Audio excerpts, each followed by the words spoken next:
What's up, everybody? Welcome to Fashion Citizen Live Lounge. Those of you who have seen our other installment with Bishop, and those of you who have seen our Instagram Live Lounges are familiar with this sort of setting. So what I wanted to do is take the environment of Instagram and Instagram Live and make it a little bit more comfortable for creatives like myself and others. And I wanted to do these interviews with African American creatives to talk about our flow, our creativity, and the things that we're doing in the industry.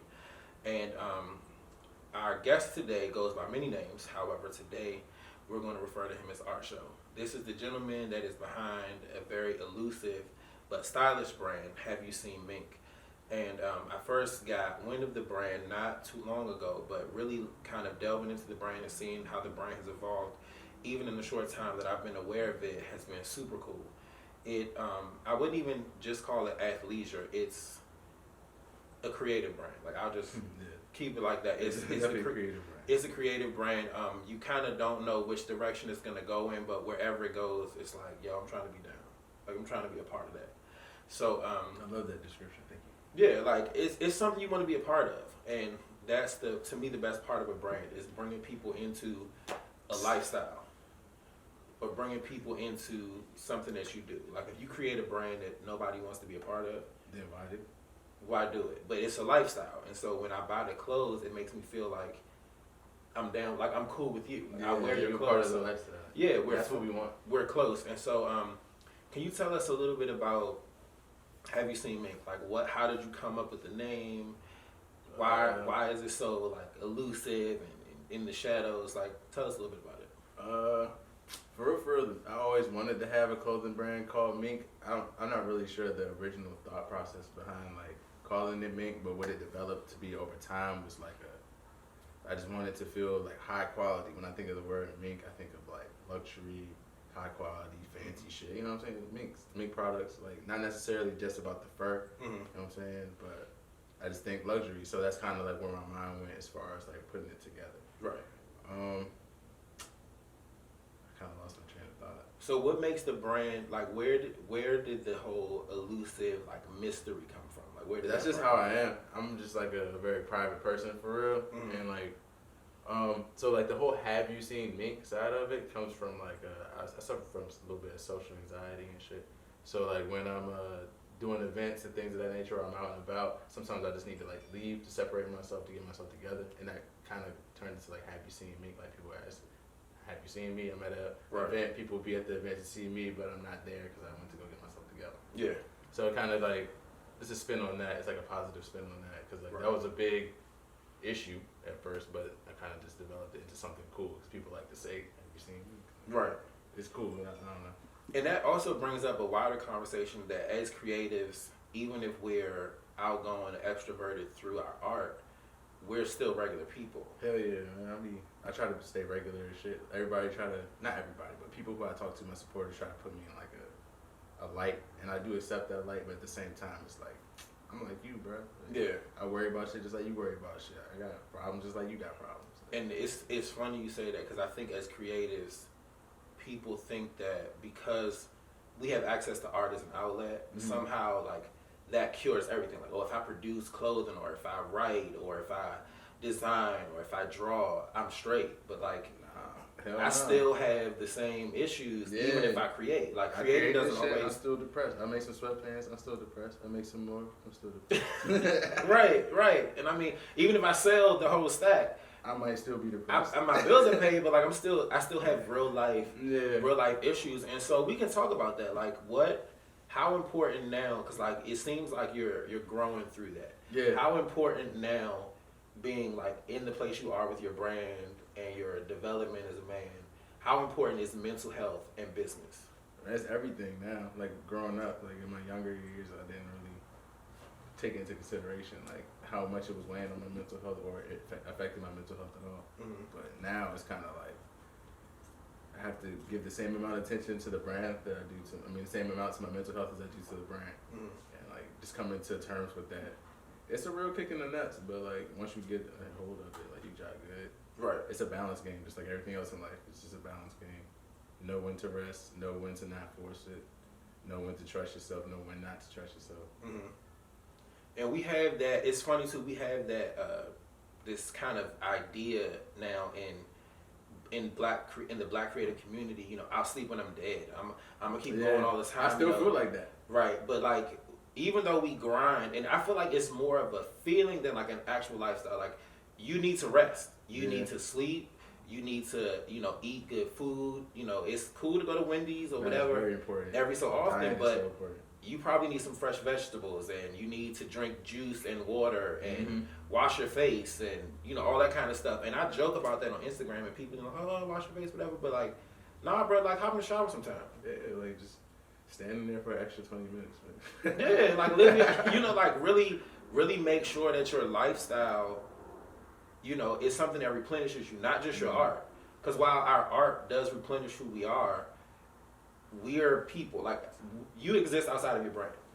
You're a person, and without you, there's no brand. And I think it's an important conversation for creatives to have that, outside of our brand, we're actual people who need to pull away sometimes. So if I'm not on the gram, I'm not trying to, go silent for a drop. I'm not trying to, create buzz. I just need a minute. Yeah.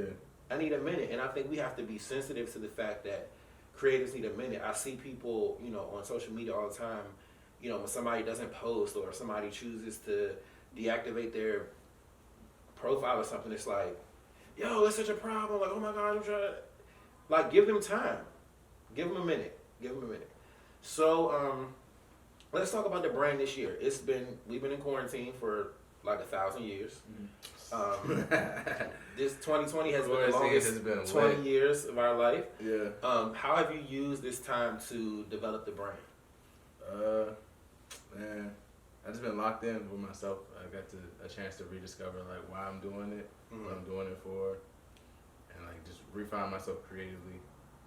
Yeah, that's it. That's like the best way I can put it. So what have you brought us quarantine? Like what have we seen from the brand? Commercials, new media content, like a new website, several new products, the studio sweatsuit, the That's Alright hoodie, several t-shirts, this blanket, just a whole bunch of shit, bro. Shit I haven't even like released yet. It's like there's literally like this duffel bag somewhere in my house that has like a bunch of samples in it that have not seen the light of day because I lost it. Right. So there's just like so much shit that's just been made. It might be a mystery box coming to you soon of like all of like unreleased dope stuff. Follow me on Instagram. I post random stuff all the time. Listen, you gotta be plugged in because somebody else might buy it before you, and then you don't have any. Because you didn't see Mink. Facts. Have you seen them with the mystery box and you didn't order it? But what is this done? I know you say like you've been locked in, you've been creating, but like you talked about refining the brand. Like how have you done that? I've refined the brand, but I kind of changed my trajectory and my perspective of like what I want to achieve with the brand throughout the quarantine. Because it used to just be about make a dope collection, sell it out. Like make a dope collection, collaborate, sell it out. It's just more so just about trying to sell out. But now it's more so about the identity and like the community that goes with it, and then like what I'm trying to, the impact I'm trying to make with the brand. Like notice on Mink there's a lowercase I because the brand is not essentially about me. It's about what I want to do with the brand and the impact that I can make through everyone who's connected to the brand. Right. So with that, I'm trying to like really push that more with my vision. So no more collections. I'm not building collections of pieces. I'm just building a piece or two here, and we're selling it off as like art. Right. You know what I mean? And it's more so about like just the execution, and then like everybody who's coming in with me to make this product and how we can maximize on that product and presenting it to our supporters. Right. And then we just keep doing that piece by piece by piece, and then we'll just grow as that goes along instead of just playing the numbers game and trying to like sell out and all this other shit. Right. Because we don't really care about selling out. We would care about what we're trying to say, what we're trying to do. And I think that's a different approach. Right there, I'm sorry. Yeah. Make sure y'all like. Yeah. That mean chapstick in the room? I don't have any. That's why I said. Perdóname. So, to get back to the interview, you talked about, releasing pieces as art. Yeah. And I think that to me it seems like something different in the African American creative community because we have such a push for ambition and money and my first million and I want to be in the Forbes 30 under 30 and I want to do all of this. So we push easy sales. We push money grabs. I know the Kamala Harris, Joe Biden, Mink cartoon shirt is going to sell out because everybody wants that vibe. I know the heart, Have You Seen Mink Valentine's Day collection is going to sell out because it's Valentine's Day and it's cool. Yeah. But it seems like what you're saying is when it comes to my mind and I think about conceptualizing a product, I'm going to put it out. And the people who it's for are going to get it. And then we're going to continue to build off of the art that we're doing. And I think that that's such a unique standpoint because to me, you can never lose like that. Because your artistic integrity is always at the forefront. Like, I'm not going to do something I'm not involved in. I'm not going to do it for the streets. I'm not going to do it for the money. This is my art. Yeah. I'm definitely still doing it for the streets. Like, if anything, that's what I'm doing it for the most. Okay. Yeah, because I just want to pave the way, you know what I'm saying? It's a lot of bullshit out here. Like, I love the city. I love PG. I love the DMV, but we do have a lot of bullshit with us. This is true. It's just like you said, it's the money grab. And for me, it's not really about the money. I've seen the money before, and it's a way that you can get there, but I want to get there the right way. Right. And like you said, with the art's gonna hold way more weight than like whatever that little campaign to try to sell some shit out was gonna do.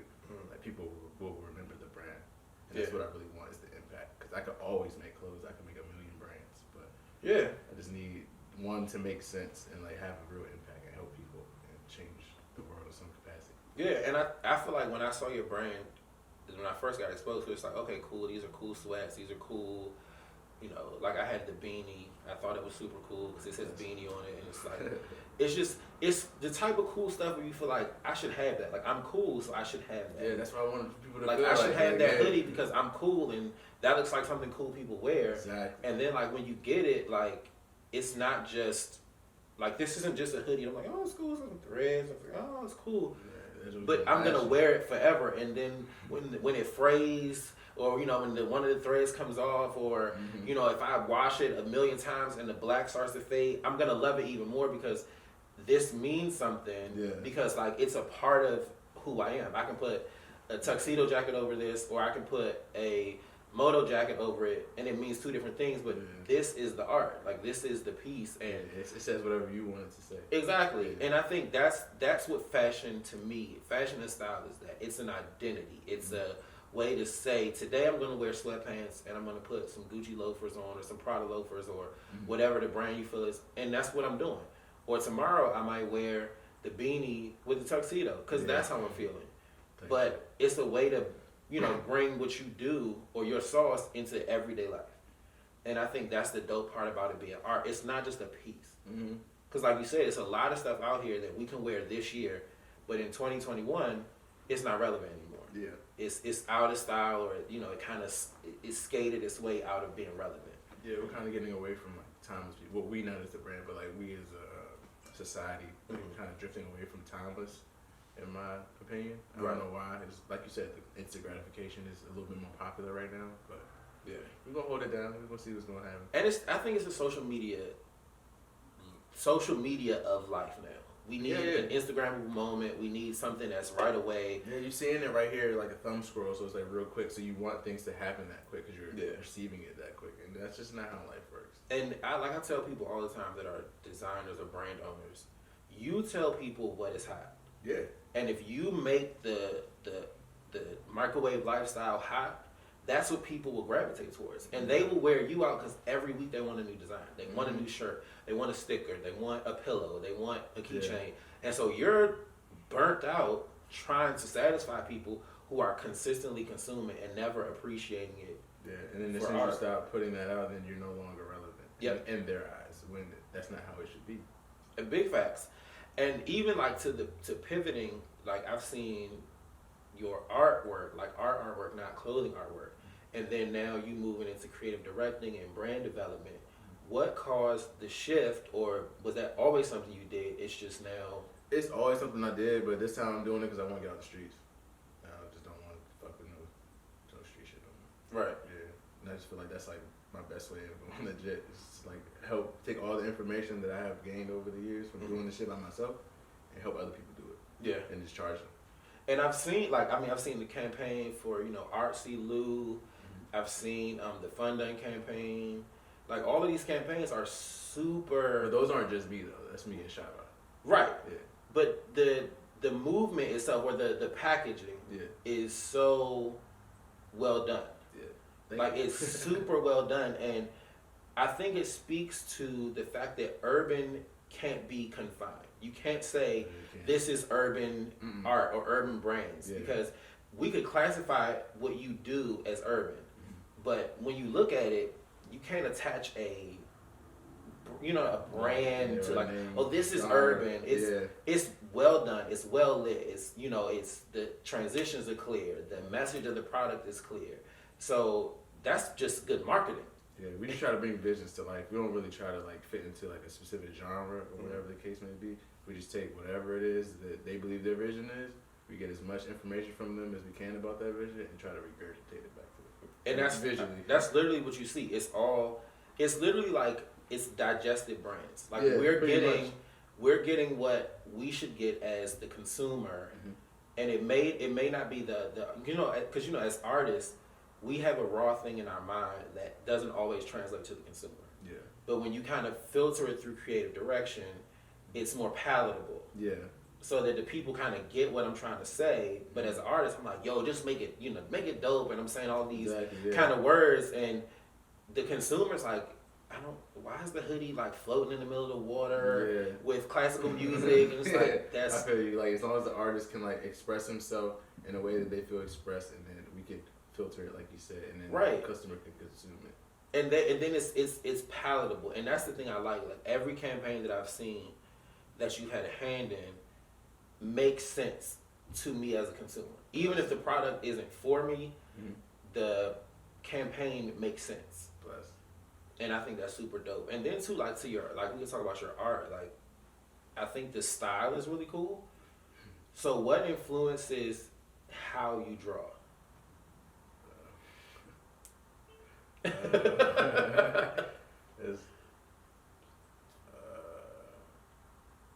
That's a hard question. Okay. So I guess like originally like animation, cartoons, and like graffiti is how I like really started off. Like that's how I was introduced to art. Like cartoons. Like I used to watch cartoons like Pokemon and shit. And then my mom told me that like people draw those and then they like make it into animation, so that got me interested in like drawing. I wanted to know how to draw and shit. And I think the first thing I drew was like fucking Dragon Ball Z shit. Like I used to put it on the window, get to print out the picture, put it on the window, put a piece of paper over it, tape it, and then you just trace it and shit. Right. But that got boring, so I wanted to learn how to draw on my own. But I didn't really like drawing Dragon Ball Z people no more because like that's Dragon Ball Z, that's not my art. Like, so I just started making up Pokemon. Right. So that's what I started drawing next. Then I learned about graffiti probably in like middle school, and I just went hard with the graffiti. For like a couple of years, got in trouble with that, and kind of like learned about doing graffiti on like canvas and like sketchbooks and shit like that. So I started doing that shit, and then I guess like after I graduated, no, I didn't graduate. After I dropped out of college, I went to Art Institute of Washington. I dropped out of there because they some shit, and I went to this party, right? It was an art party, and I tried LSD, right? And then the way that I draw now, like I call it the movement of color. It's like color theory that I built myself, and basically I developed all that off of that experience of taking LSD and painting for like 8 hours straight. Because the art is really. Like, to see it reminds me a little bit of, and his name just went out of my head, the artist who Good Times Made Famous. You know how the figures are really stretched and kind of like... I don't know who you're referencing, but thank you. I think it might be Ernie Davis. I have to check on that. But like Ernie Davis? Ernie Davis, yeah. Okay. The figures are, it's all African American figures, but they're, you can see the motion in the painting. Like they're very long and kind of lean. So, that's what I like when I look at the art. It's like it's moving. It's still it's moving, but it's like it makes sense, and it's like, yo, that's such a powerful thing. It's not flat. Well, if you ever go back and revisit any of like of my paintings or drawings or whatever, like pick a color in the drawing and just follow it, and it's gonna take you somewhere. That works for every color in every painting and every drawing that I make, because that's just like that's the movement of color theory that I'll be trying to do. I don't really fully understand it myself yet, but I'm like developing. That's a genius level thing. But Like when you develop a concept and you like, I'm still developing it, but it's dope right now, and it's only gonna get better. Thank you. That's like a genius move. Like I'm a genius right now, but like I'm gonna become more of a genius as time goes on. As time goes on, I'm gonna sense. Facts.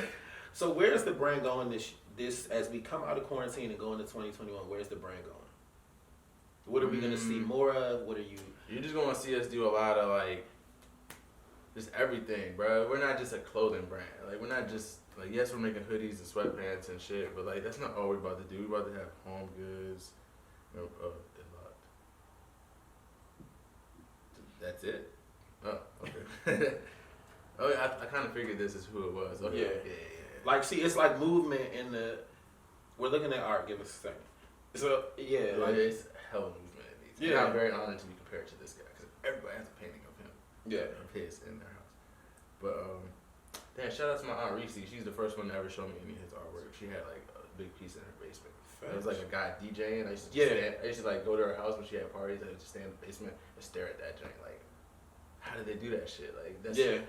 That nigga was like me. It's like a movie. Yeah. That shit crazy. The perspective of all of that is amazing. But yeah, like, home goods. Home goods. Clothing. We're gonna break into the automotive industry. We're gonna do like anything that you can see like out here. We trying to do it, bro. I'm not just trying to just make clothes. It's like whatever I like, I want to like dive be a part of it. Yeah. Like we're gonna go with like AR. I'm gonna do some AR stuff. I'm gonna do AR augmented reality for y'all slow people out there. Do like an AR art show or whatever. So nice. We can do like COVID friendly art shows and shit like that. And then I'm just trying to do like some more management stuff for like shop by, so we can like do more with our marketing stuff. Mm-hmm. So like that's kind of what I was referencing with the car shit and like the home goods and like we do some real estate type staging and things of that nature. I don't know. Yeah. Trying to make it work. It seems like most creatives, once we get tired of expressing our art, then we go into like management. We go into kind of the creative direction side of it, because once I've done enough with my art, and you're still going to create, but it's like now I'm expanding and trying to give other people an opportunity. Niggas on game. I'm trying to be a coach, bro. Like, facts. Ever since I got these damn glasses, niggas been calling me Uncle Mink, but like, nah, Coach Mink. Like I'm on, you know what I'm saying? I'm on the bench. I'm not really on the bench sitting, but like, you know what I'm saying? I got my roster, little niggas I fuck with and believe in. I'm trying to invest in them. And it makes perfect sense, because if I went through if I go through a forest, and I'm like, you know, there's no path, but I go through the forest and literally I'm like stepping on twigs and I'm cutting through. Yeah. It makes perfect sense that when I get to the other side, to lead people back instead of being selfish. Like, oh, I figured out. You gotta walk through the twigs too, nigga. Yeah, I figured out about the forest. Like, you gonna have to get cut and attacked and all this other stuff because, like, yo, I had to do it. Yeah. Nobody, if we're honest, none of us on our creative path really wanted to go through all the stuff we went through. And I would love to spare anybody from the pitfalls I made. Yeah. I don't want to be at like, oh man, you know what? I had a really bad, I've lost thousands of dollars over the years in bad investments and yada, yada, yada. Same. But I don't want to be like, nah, Mink gonna have to go through that. He gonna have to lose him some thousands because that's how you come up. No. That's not how you come up. It's not. And if you can save your thousands and invest it properly, or I can teach you like, yo, you don't need PR right now. You can do X, Y, and Z. I'm going to tell you that instead of you out here like, oh, I work with this person, work with that person. But I think it's dope. I think the expansion of the brand, and as you guys grow, this is what we need. Yeah, just teach. Like, I'm big on that, bro. This is what we need in the industry. So as we didn't have when we was like younger, cause starting off with this shit, I didn't have nobody that like really helped me at all, like with the clothes and shit, and even down to like the painting and the like creative shit. It was just to be like as far as music though, and like that side of my creativity, I had the 3 WAP group like when I first like started to like take being an artist seriously, but like as like we all dispersed, it's kind of like I had to figure it out on my own. Yeah. And I just feel like there's a lot of potential in this area that if they don't fall into the same holes that I fell into, they could be huge, and I want to help them do that. Facts. So let's talk about, since we're outside on the ledge, if you will, let's talk about the insanity of creation. Like how you got to be a little off to be a good creative.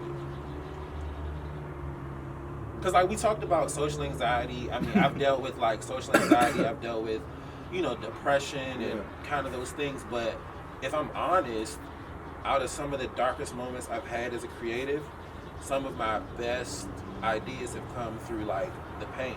Because I'm like, yo, nobody gets me, nobody understands me, and you started creating like I'm gonna kill him, I'm gonna do this on him, and then where you get to at the end, it's like, yo, this really is dope.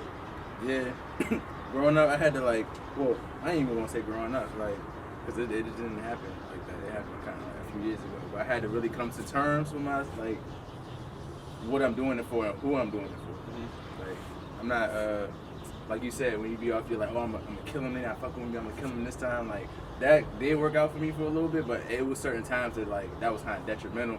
Some oh, I was doing it for them. I wasn't doing it for me. Right. At the end of the day, I didn't like what I produced, or what I produced didn't fulfill me in a way. So I had to come to terms with who am I doing it for? So I am doing it for me in a way.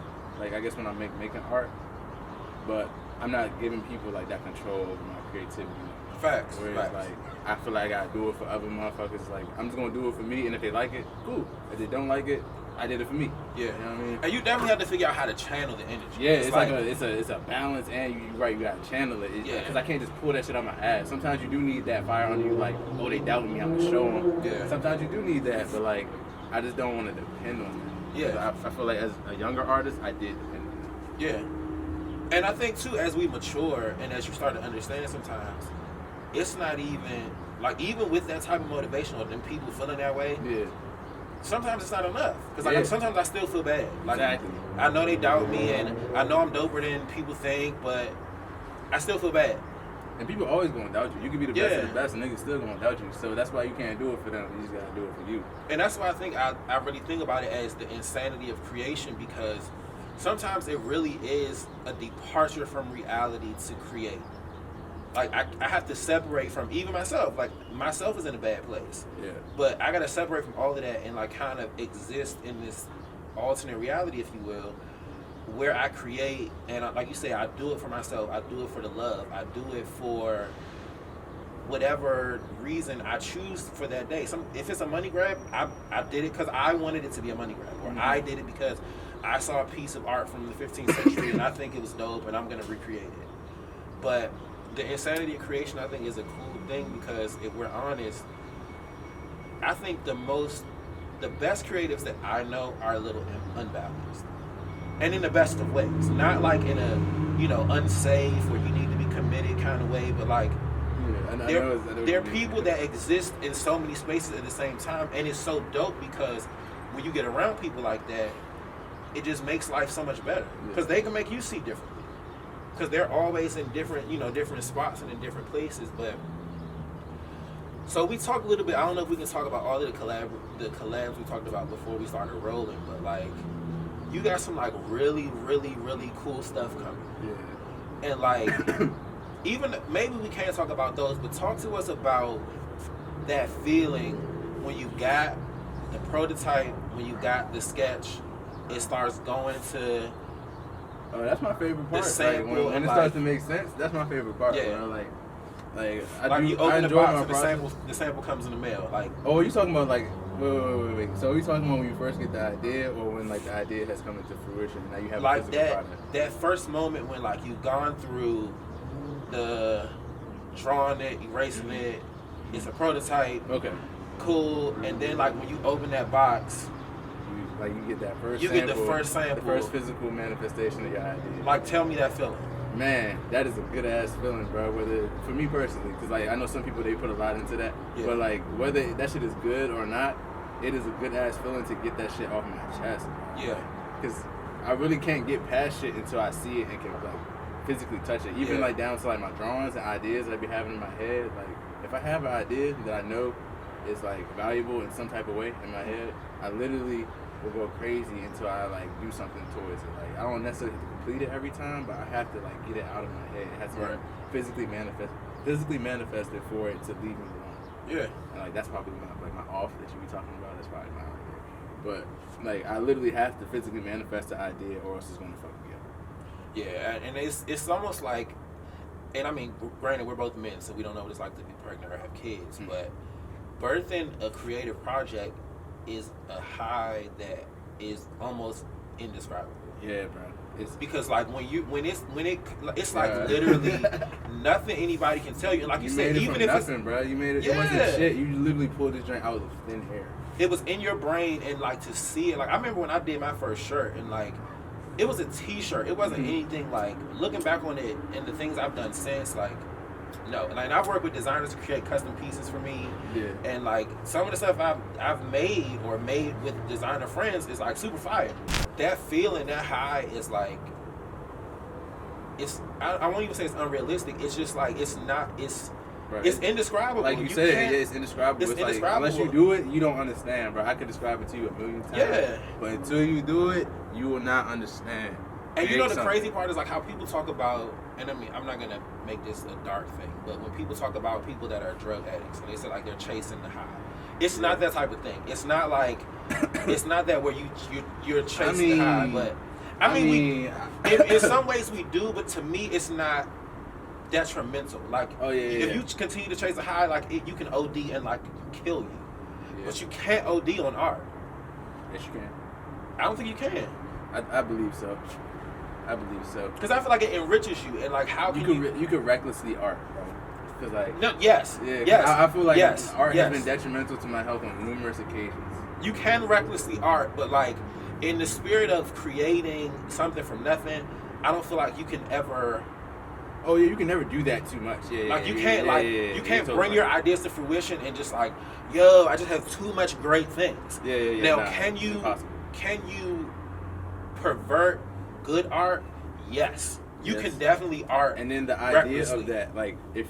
Like, let's say you love the feeling of that creation and reaching that point, but something that you do throughout life causes you not to be able to reach that point. And then you constantly chase that feeling of reaching that point. That could be detrimental to your health, is what I'm saying. But outside of that, everything outside of that, like just the creation and then the idea of bringing something into fruition without, you know what I'm saying? But what were we saying? Manifesting something from nothing. So being able to do that, you can't do that enough. But chasing that, you can do that. And that's how I feel like about creatives that get like corporate jobs. Like if you're a creative, like you're Mink, you got like Art Show is gonna be a brand at some point, and something else is gonna be a different brand, and you're just gonna be like super lit doing all this. And say one day soon, a brand says, Nike says, yo, we want to work with you.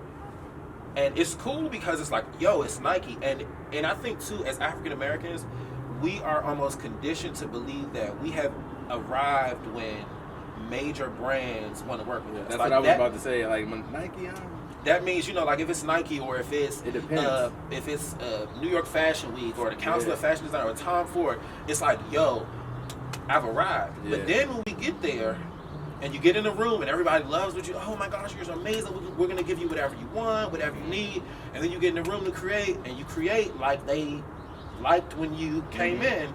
Then they're like, so this is nice, but it's a little too colorful, and then it's this, and then what ends up coming from it, I feel like that's also arting recklessly. Yes, because now you have like literally sandpapered your art so smooth, and it's polished and it's beautiful, and people are like, yo, the Art Show Tom Ford collab was just insane, and you're like, I hate it. Yeah, but that wasn't even you for real. And it's like millions of dollars. But it's up to you as an artist to be responsible. Like know when you're arting recklessly and know when you're perverting your art. And it's also, you know, up to each discretion, like how you want to interact with your art. Some people don't take the art that serious. And that's just my thing. Like with art and recklessly, like I get we want to arrive, I get we want to do better, and all of us, in some sense, as artists, seek validation. That's why we make things for people to consume. But at the end of the day, I have to know that my art is valid without consumption. Like it's valid as my creation. And if you consume it and like it, that's awesome. But if you don't, I still like everything that I've created. You know, even my failures, because they help me to make or grow into another part. But like, this has been super dope. And like, I feel like I've learned something. This is like super cool. I feel like anytime you talk to somebody who uses a throw blanket as like some sort of Sherpa hoodie wrap coat situation, it's like a genius level conversation. Bless. I just try to be cozy, man. I mean, and trying to plug the brand. Trying to be cozy and plug Mink the blankets brand. not for sale. Thought you was getting one. So listen, y'all man, can't take it. Okay, so thank you guys for tuning in. This has been probably one of the best interviews that I've done to date. Thank you for tuning in to Fashion Citizen Live Lounge, and we'll be back soon. Thank you for tuning in to Fashion Citizen Live Lounge. What he said.